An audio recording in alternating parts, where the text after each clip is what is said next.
Hello student, this side DK Jha, chemistry faculty. You are most welcome on your own channel Chemistry Funda.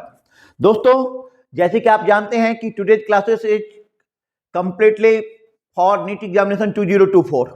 Chemical bonding की कल से हमने चर्चा शुरू की है और आज हम उससे आगे चलते हैं. धीरे धीरे क्लास का ड्यूरेशन भी बढ़ेगा.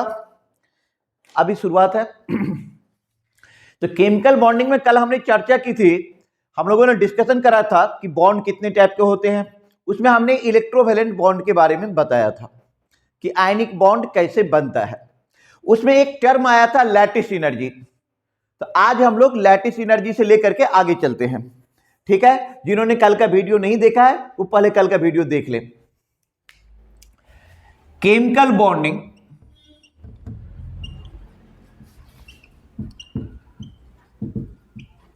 बॉन्डिंग सबसे पहले हमारी पॉइंट यहां पे आ रही है जो हम लोगों ने कल चर्चा करा था कि लैटिस एनर्जी. यार ये लैटिस एनर्जी किस तरह से अपना रोल प्ले करेगा. कल हम लोगों ने बताया था कि जो लैटिस एनर्जी रिलीज एनर्जी है, इलेक्ट्रॉन अफिनिटी रिलीज एनर्जी है, जबकि आयनोजेशन एनर्जी क्या है, एब्जॉर्ब्ड एनर्जी है. तो यदि रिलीज एनर्जी एब्जॉर्ब्ड एनर्जी से ज्यादा है तो स्पॉन्टेनियस रिएक्शन, कम है तो नॉन स्पॉन्टेनियस रिएक्शन. आज हम यहां पे देख रहे हैं कि लैटिस एनर्जी को कौन कौन से फैक्टर हैं जो अफेक्ट डाल रहा है. तो सबसे पहले तो आप ये समझ लो कि लैटिस एनर्जी को magnitude of charge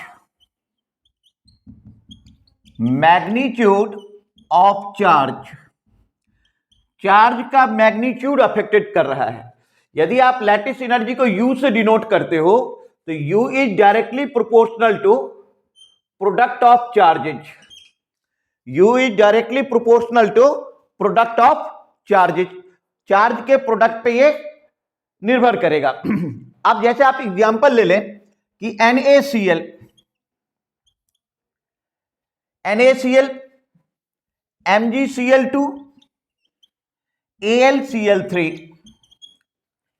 NaCl MgCl2 and AlCl3 आपके सामने स्क्रीन पे दिखाई दे रहा होगा.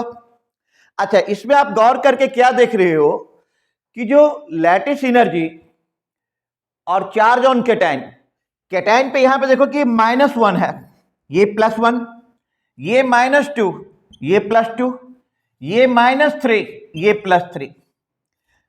तो चार्ज बढ़ेगा तो लैटिस एनर्जी बढ़ेगी. आप लिख सकते हैं कि lattice energy increases. 1 point. Second point हम यहां पे लिख सकते हैं कि सेकेंड पॉइंट हम लिख सकते हैं कि charge on cation increases. Charge on cation increases. Cation का चार्ज भी क्या कर रहा है, इंक्रीज कर रहा है. Note down.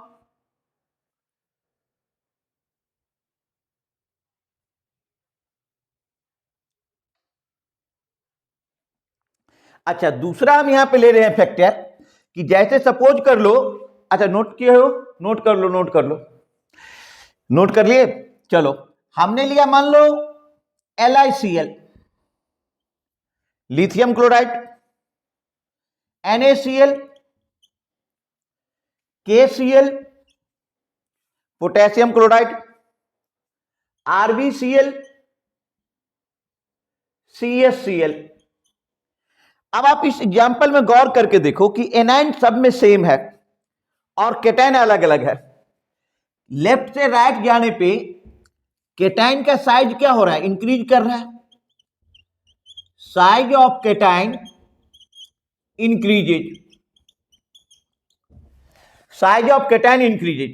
तो एक बात आप ये भी समझ लो, जो सेकेंड पॉइंट है, ये लाइन यहां तक ले लो. जो सेकेंड पॉइंट है, जो लैटिस एनर्जी है, लैटिस एनर्जी इनवर्सली प्रोपोर्शनल होती है R प्लस R माइनस. मतलब साइज का इनवर्सली प्रोपोर्शनल होती है. साइज का, लैटिस एनर्जी साइज का क्या होता है, इनवर्सली प्रोपोर्शनल होता है. तो साइज ऑफ कैटायन क्या कर रहा है, इंक्रीज कर रहा है. इसका मतलब हो गया कि लैटिस एनर्जी डिक्रीज करेगा. Lattice energy decreases.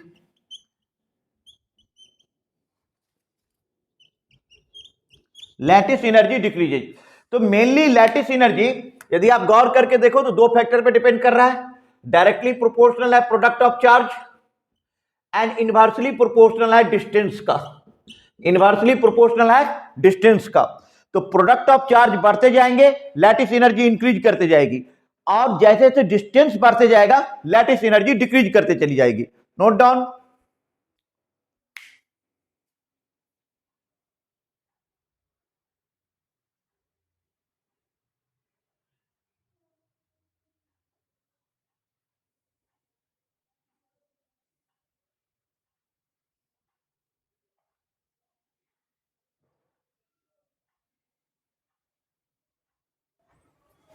चलो अब हम देखते हैं properties of ionic compound. Properties of ionic compound. Properties of ionic compound. सबसे पहले तो एक जनरल पॉइंट होता है कि आयनिक कंपाउंड क्या होता है। आयनिक कंपाउंड हार्ड होता है, आयनिक कंपाउंड क्रिस्टलाइन होता है, आयनिक कंपाउंड ब्रिटल होता है। तो सबसे पहला पॉइंट लिख लो कि ionic compound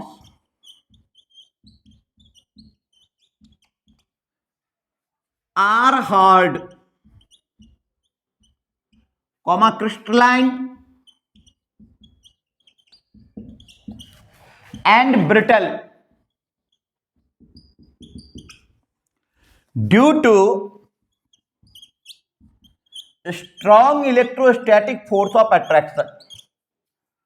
Strong electrostatic force of attraction.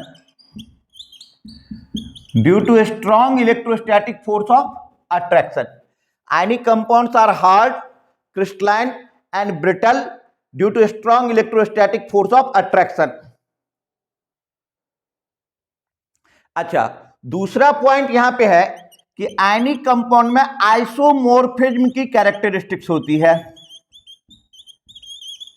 Ionic compounds में आइसोमोर्फिज्म की कैरेक्टरिस्टिक्स होती है। आइसोमोर्फिज्म किसको बोलोगे? यदि दो कंपाउंड है, ये कैटायन और एनायन ले लो, तो two compounds are said to be isomorphism if they have similar number of electrons. Two compounds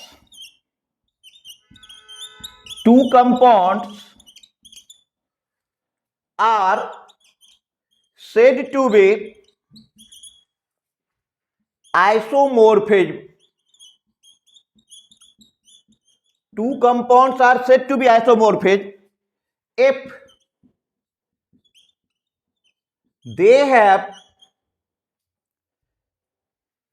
similar number of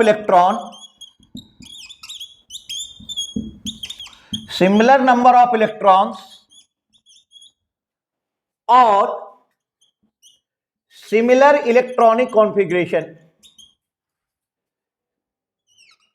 Similar electronic configuration.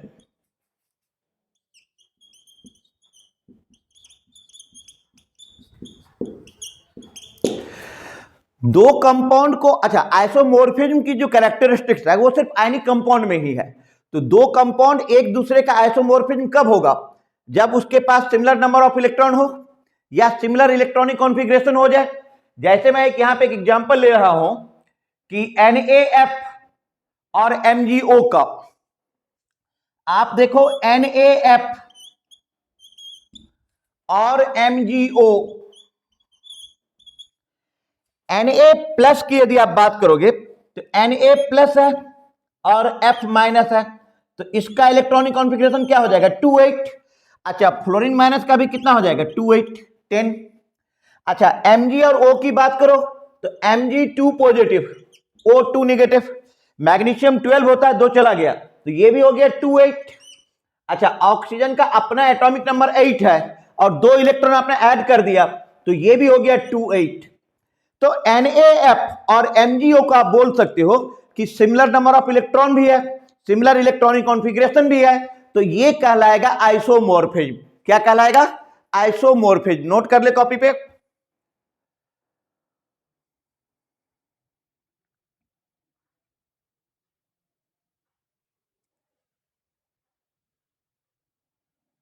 Isomorphism. Okay, note down.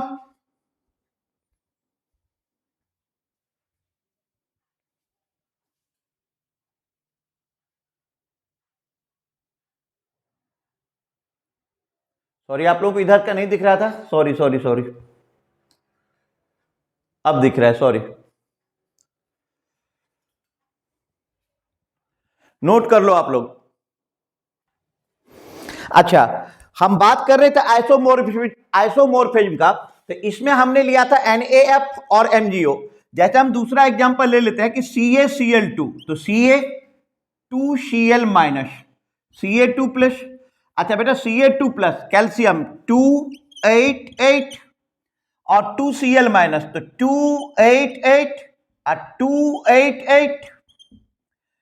ठीक है, अब ये किसके साथ आइसोमॉर्फिज्म हो रहा है, जरा गौर करके देखो। 2K पॉजिटिव और S2 नेगेटिव, तो 2K पॉजिटिव तुम्हारा हो जाएगा पोटेशियम का 19 होता है, एक पॉजिटिव चार्ज है, तो आप माइनस कर लीजिए, तो 288 288 और एनाइन में हो जाएगा 288। तो देखो दोनों का नंबर ऑफ इलेक्ट्रॉन क्या है, सेम, इलेक्ट्रॉनिक कॉन्फ़िगरेशन क्या है, सेम, तो इसको आप बोलोगे आइसोमॉर्फिज्म है। क्या है? आइसोमॉर्फिज्म। फर्स्ट पॉइंट हो गया। सेकेंड पॉइंट लिखो आप, ionic compound, sorry third point, ionic compounds have high melting point and boiling point due to strong electrostatic force of attraction, strong electrostatic force of attraction, force of attraction। तो ionic compounds का melting point क्या होता है? High. Boiling point क्या होता है? High. क्यों? क्योंकि strong electrostatic force of attraction है। अब हम बात करेंगे कंडक्टिविटी की। नोट कर लें आप लोग।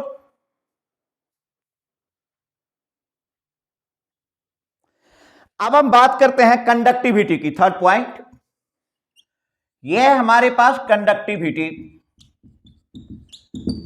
तो सबसे पहले तुम यह समझो कि ionic compounds are bad conductor in solid state because no free electrons, no free ions, but ionic compounds are good conductor in fused state, molten state और एक्वस स्टेट। पहले तो सिंपल पॉइंट लिख लो कि आयनिक कंपाउंड्स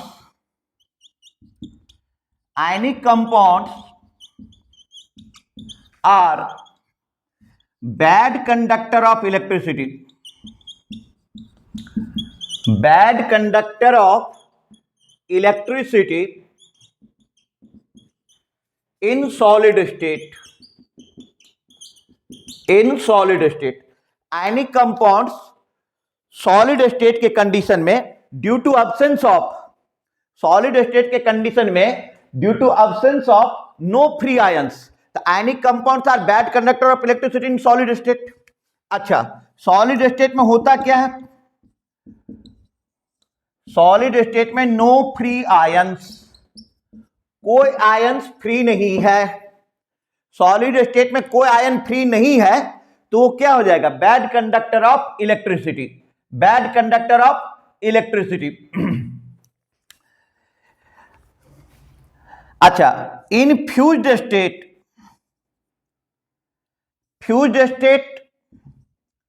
या molten state या aqueous state,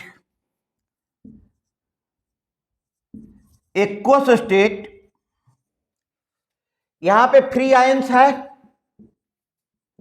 यहां पे फ्री आयंस है, तो यहां पे पॉइंट हो जाएगा कि ionic compounds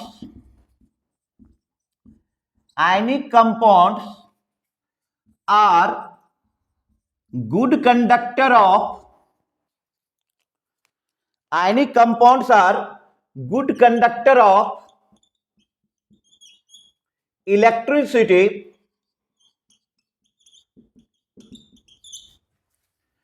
in fused state, or in aqueous state, और इन एक्वस स्टेट। ठीक है, और इन एक्वस स्टेट नोट कर लो आप।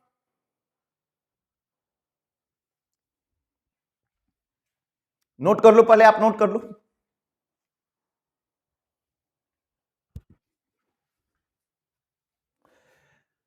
अच्छा, जो कंडक्टिविटी का ऑर्डर होता है, जो कंडक्टिविटी का ऑर्डर होता है, order of conductivity, order of conductivity में आप ले लो सॉलिड स्टेट का सबसे कम, सॉलिड स्टेट में तो होता ही नहीं है। इसके बाद आ जाता है फ्यूज्ड स्टेट। क्या आ जाता है? फ्यूज्ड स्टेट में उससे ज्यादा, और सबसे ज्यादा आता है एक्वस स्टेट में। सबसे ज्यादा किस में होता है? एक्वस स्टेट में। Note down.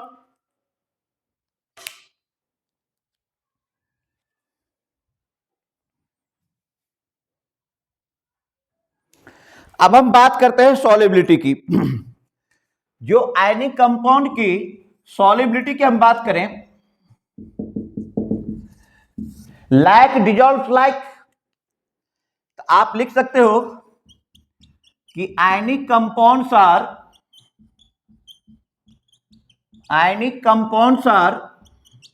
soluble, ionic compounds are soluble in polar solvent,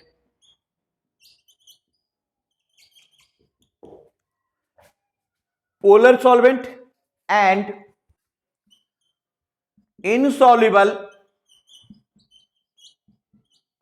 in non-polar solvent, non-polar solvent,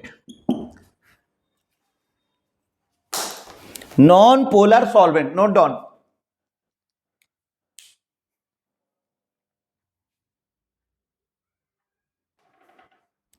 ठीक है दोस्तों, ये थी हमारा आयनिक बॉन्ड। अब हम बात करते हैं कोवेलेंट बॉन्ड की। ठीक है, जहां पे आयनिक बॉन्ड ट्रांसफर से बनता है, वही कोवेलेंट बॉन्ड क्या होता है? शेयरिंग से बनता है। तो सबसे पहले आप लिख दो पॉइंट कि bond formed by sharing of electron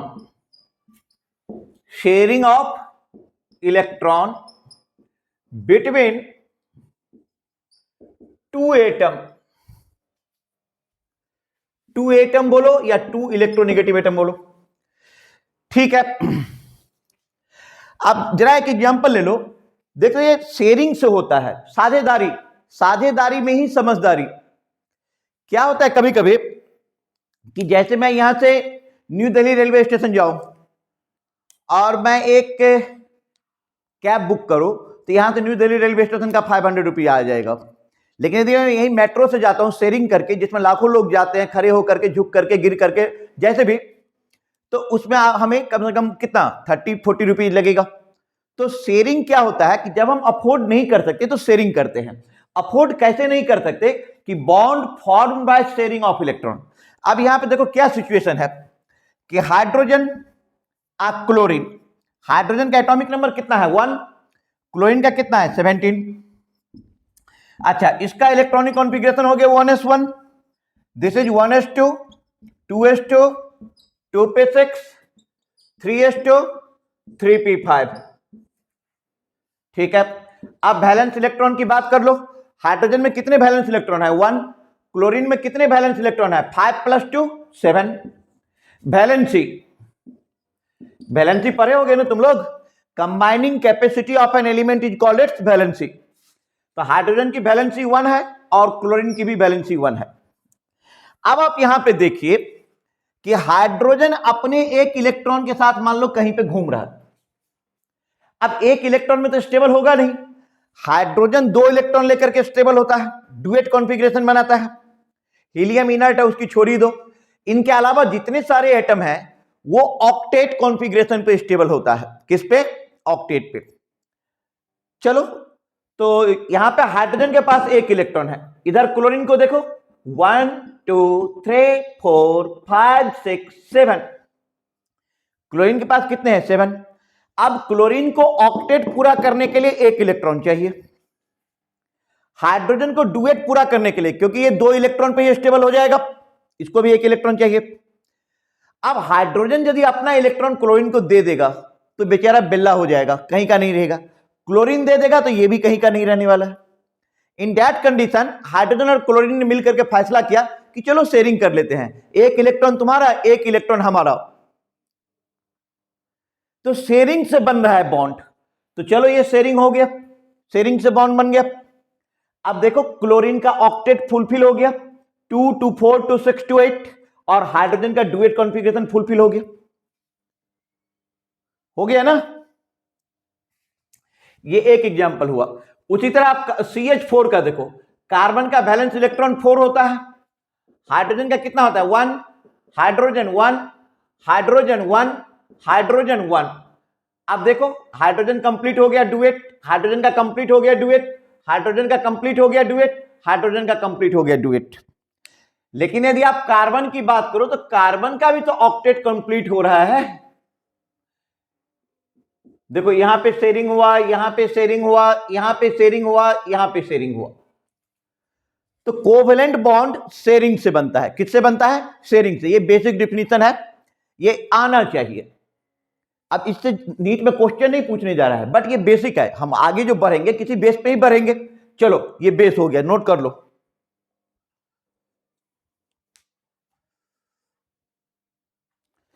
चलो बच्चों, अब हम बात करते हैं कि वेरिएबल वैलेंसी इन कोवेलेंट कंपाउंड।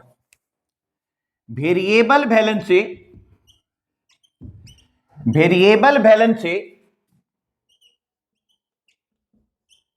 इन कोवेलेंट कंपाउंड्स।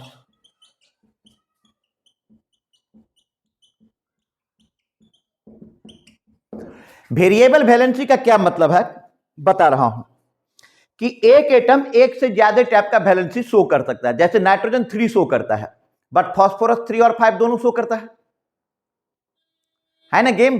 देखो यहां पे सबसे पहले हम एग्जांपल ले रहे हैं। आखिर देखो नीट क्या चाहता है, नीट 2024 में क्या पूछने जा रहा है, आखिर नीट चाहता क्या है, इसी पे हमारी चर्चा यहां पे जारी रहेगी। Content is the king at chemistry Funda. Now welcome back. हम यहां पे बात कर रहे हैं नाइट्रोजन की। नाइट्रोजन का इलेक्ट्रॉनिक कॉन्फ़िगरेशन कितना हो गया? 7। तो 1s2 2s2 2p3। अब 2s2 में देखो गौर करके 2 इलेक्ट्रॉन है, 2s। 2p में देखो 1 2 3 1 2 3 2p में। तो नाइट्रोजन के पास 3 अनपेयर्ड इलेक्ट्रॉन है। कितना अनपेयर्ड इलेक्ट्रॉन है? 3। मतलब ये शेयर कितना करेगा? कोवेलेंट बॉन्ड क्यों बनता है? Why covalent bond is form? Why sharing? मैं यहां पे लिख रहा हूं व्हाई शेयरिंग। शेयरिंग क्यों हो रहा है यार? Why sharing? क्यों कोई बॉन्ड कोवेलेंट बॉन्ड बनाना चाहता है? Why sharing? Due to unpaired electron,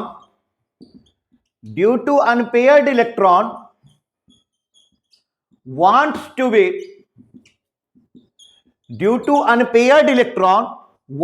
be paired up with opposite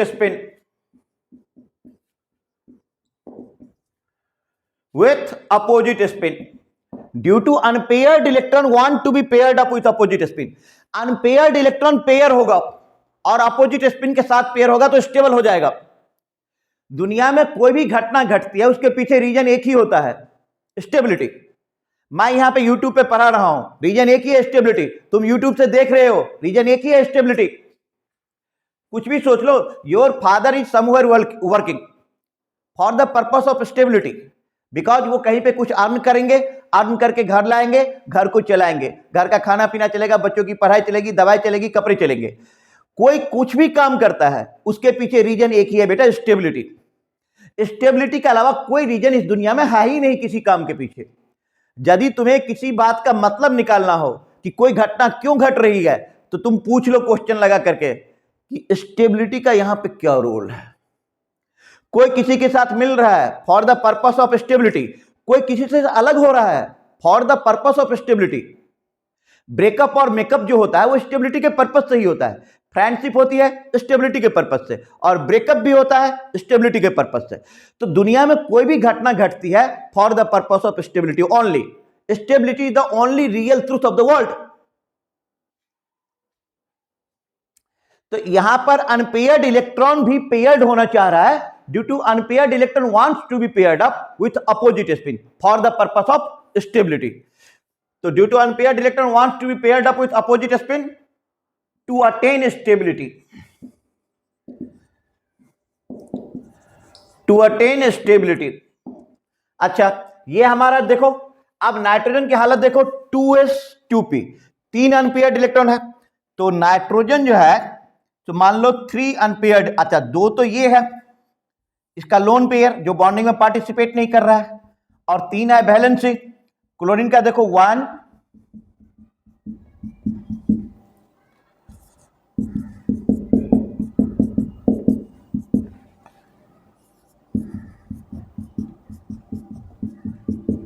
देखो यहां पे कोवेलेंट बॉन्ड बना, यहां पे कोवेलेंट बॉन्ड बना, यहां पे कोवेलेंट बॉन्ड बना, मतलब NCl3 एग्जिस्ट करता है, NCl3 एग्जिस्ट करता है।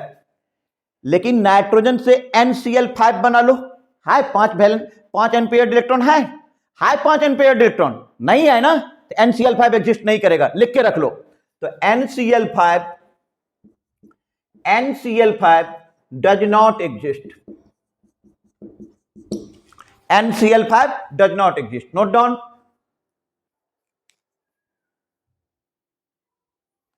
चलो अब हम फास्फोरस को देखते हैं। देखो फास्फोरस एटॉमिक नंबर कितना हो गया 15, 1s2, 2s2, 2p6, 3s2, 3p3, 3s2, 3p3। अब आप यहां पे देख लो कि ये 3s है और ये 3p है, 3p है, तो 1 2 3। अब ये ग्राउंड स्टेट इलेक्ट्रॉनिक कॉन्फ़िगरेशन है फास्फोरस का, ग्राउंड स्टेट में तो 3 अनपेयर्ड इलेक्ट्रॉन है, तो फास्फोरस PCl3 बना सकता है, फास्फोरस PCl3 बना सकता है। जरा इसको एक्साइट कर दो, excited state 3s, sorry excited state में ले लो 3s 3 पे 3d, 3s 3 पे 3d, 1 2 3 4 5। अब आप यहां पे देखो कि जब हम एक्साइट करेंगे तो ये इलेक्ट्रॉन भी प्रमोट होकर के, एक्साइट होकर के हायर लेवल में चला जाएगा। अच्छा, जब थर्ड ऑर्बिट है तो 3s भी है, 3p भी है, 3d भी है। हाँ, भले उसका यूज ग्राउंड स्टेट में नहीं हो रहा है, लेकिन है। तुम पूछोगे नाइट्रोजन में आपने क्यों नहीं किया? अबे छोटू, नाइट्रोजन में क्या था 2s2p, सेकेंड ऑर्बिट में कहीं भी d सब ऑर्बिट होता है? नहीं होता है ना, लेकिन थर्ड में होता है। तो थर्ड में होता है तो चलो एक इलेक्ट्रॉन को एक्साइट कर दो, तो 1 2 3 4। अब देखो total number of unpaired electron कितना हो गया, 1 2 3 4 5, तो 5 अनपेयर्ड हो गया, इसलिए ये PCl5 भी बना लेगा, इसलिए ये PCl5 बना लेगा। आराम से नोट करते चलो।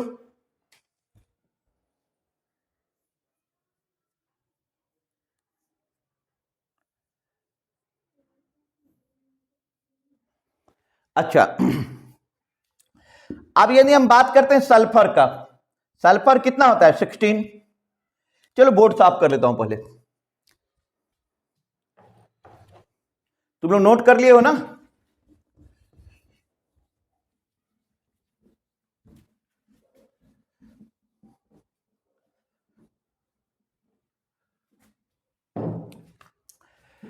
अब देखो हमने ले लिया sulphur, 16, 1s2, 2s2, 2p6, 3s2, 3p4। ठीक है, आप सल्फर के ग्राउंड स्टेट में आ जाओ। ग्राउंड स्टेट में कौन है यार? 3s है और 3p है। 3s और 3p है। तो देखो 1 2 1 2 3 4। अब सल्फर के पास कितने अनपेयर्ड इलेक्ट्रॉन है? 2। तो सल्फर 2 बॉन्ड बनाएगा तो sf2 बनता है। sf, हाँ, बाकी अनपेयर्ड इलेक्ट्रॉन रह जाएगा लोन पेयर के फॉर्म में। तो सल्फर sf2 बनाएगा। अब जरा गौर करो, इस सल्फर को फर्स्ट एक्साइटेड स्टेट में लेके चलो। First excited state, first excited state का मतलब क्या होता है अब मैं बता रहा हूं यार। 3s 3p 3d, 3s 3p 3d, 1 2 3 1 2 3 4 1 2 3 4 5। अब देखो 3s में 2 इलेक्ट्रॉन है और 3p में 1 2 3। अब ये जो एक इलेक्ट्रॉन है ये एक्साइट होकर के यहां पे आ गया। अब कितने अनपेयर्ड इलेक्ट्रॉन है सल्फर में? बोलो ना, 1 2 3 4, 1 2 3 4। तो सल्फर SF4 बनाएगा। बाबूजी जब तक आप इतने डेप्थ में नहीं जाएंगे ना तब तक नीट नहीं होगा आपसे। ऊपर ऊपर पढ़ने से ना और वो डांस करने से और ये करने से ना कभी नीट नहीं होता है। 22 लाख बच्चे बैठते हैं यहां पे, 25,000 गवर्नमेंट सीट है। कहां देखते हो अपने आप को? Select wisely, be your self. ये SF4 बना। क्या बन गया? SF4। 4 अनपेयर्ड इलेक्ट्रॉन था, SF4 बना लिया। अब आप यहां से आगे चलो, सेकेंड एक्साइटेड स्टेट।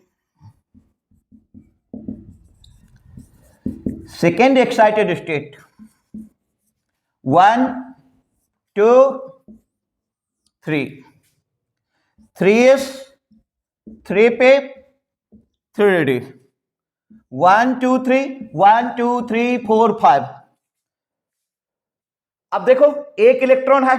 अब सेकेंड एक्साइटेड स्टेट में ये भी आगे जाएगा। 1 2 3 4 5 6। कितना अनपेयर्ड इलेक्ट्रॉन है देखो, 1 2 3 4 5 6। कितना है रे? 6। तो SF6 बनाएगा। क्या बनाएगा? SF6। नीट वालों समझ रहे हो बात को? समझ रहे हो ना? SF6 बनाएगा। SF6 बनाएगा। इसी तरह तुम्हें आयोडीन का लेना है मान लो, तो आयोडीन भी तो कई टाइप का स्टेप शो कर रहा है। क्लोरीन का HClO HClO2 HClO3 HClO4। भाई इसी तरह करते रहो। अब तुम लिखोगे covalent bond is form by sharing of electron, bond form by one pair of electron is called single bond, bond form by sharing of two pair of electron is double bond, bond form by sharing of three pair of electron is called triple bond. Who the hell to ask you this type of question in NEET examination 2024? Don't fool yourself. अपने आप को बेवकूफ मत बनाओ। चलो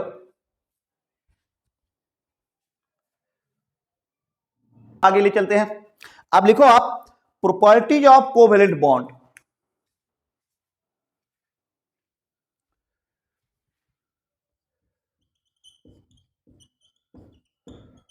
properties of covalent bond.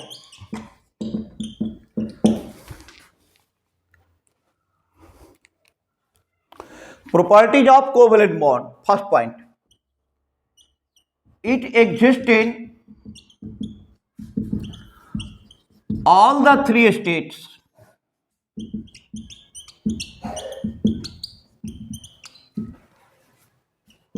Solid, liquid, gas. Solid, liquid, gas. ये तीनों state में पाया जाता है, सॉलिड में भी, लिक्विड में भी और गैस में भी। अच्छा इसको थोड़ा सा अलग मतलब थोड़ा सा ये कर लो, सॉलिड लिक्विड और गैस। कि सेपरेट मॉलिक्यूल जो होता है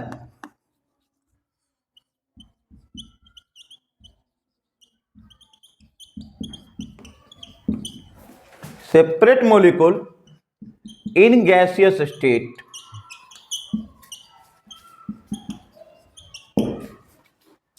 and associated molecule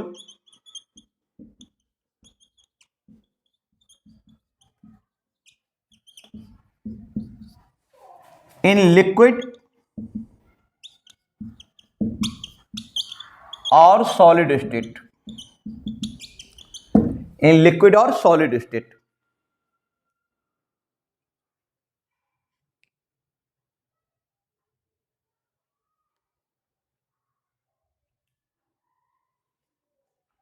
देखो, as the molecular weight increases, as the molecular weight increases,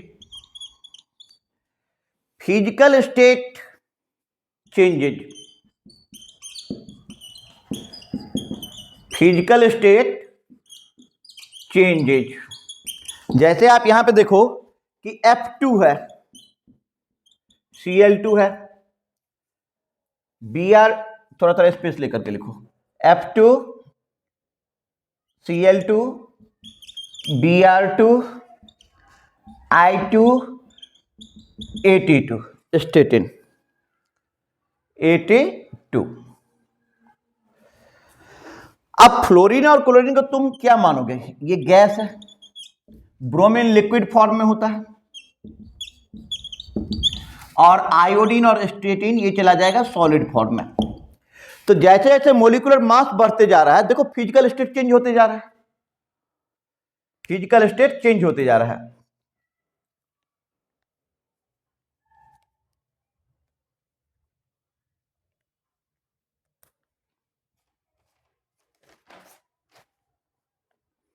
ठीक है, नोट कर लिए?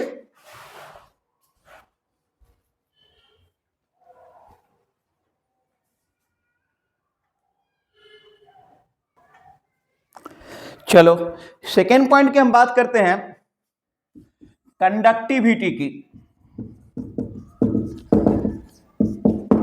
तो generally covalent compounds non conductor है इलेक्ट्रिसिटी का। आप कुछ फिबली आयोनाइज कर दो, कुछ ऐसे कर दो तो अलग कहानी है। Generally covalent non conductor of electricity, non conductor of electricity. Third factor आ जाओ, सॉल्युबिलिटी। देखो है तो मतलब जनरली ये जो सॉल्युबल होगा ना नॉन पोलर सॉल्वेंट में, soluble in non polar solvent. अच्छा, कोवेलेंट बॉन्ड में डायरेक्शन होता है, इसलिए ये क्या करता है ना, आइसोमेरिज्म की प्रॉपर्टी शो करती है। Fourth point, isomerism.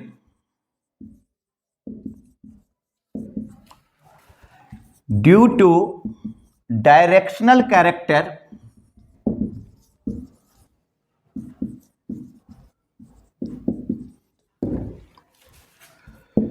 It shows isomerism.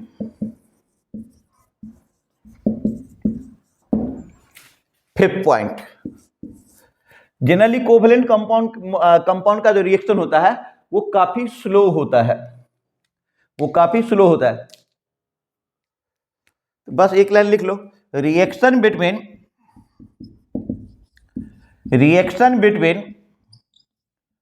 Covalent compounds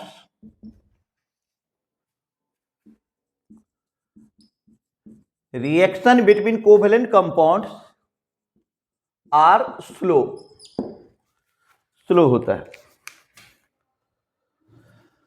ठीक है, नोट कर लिए?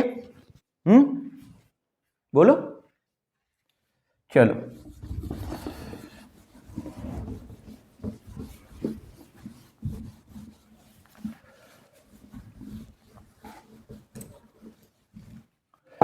अच्छा, 11th-12th के बच्चों के हिसाब से कुछ पॉइंट लिख लो कि शेयरिंग होगा